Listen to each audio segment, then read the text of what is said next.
কিরে গোপাল, আরে এই তো সবে সবে বিয়ে করলি, তা তো মন মোড়া হয়ে বসে আছিস কেন? আরে কৃষ্ণ, আমি বিয়ে করে ঠকে গেছি। কেন?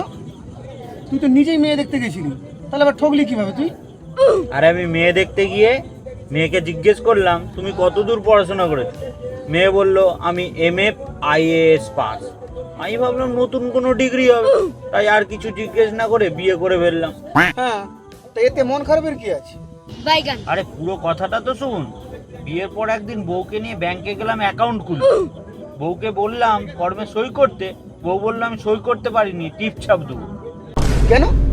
তোর বউ খুব শিক্ষিত যে? আরে ওটাই তো কথা, আমি তো শুনে অবাক। বাড়ি এসে বউকে বললাম তুমি আমাকে মিথ্যা কথা বলেছো, তুমি আমাকে ঠকিয়েছো। তারপর তোর বউ কি বললো?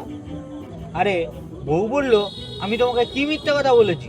তখন আমি বললাম কেন, আমি যখন তোমাকে দেখতে গিয়েছিলাম তুমি তো বলেছিলে আমি MF IAS পাস, তাহলে তুমি সই করতে পারলে না কেন? হ্যাঁ, তারপর কি হলো?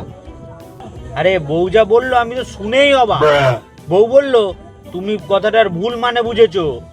MF IAS মানে মাধ্যমিক ফেল ইন অল সাবজেক্ট।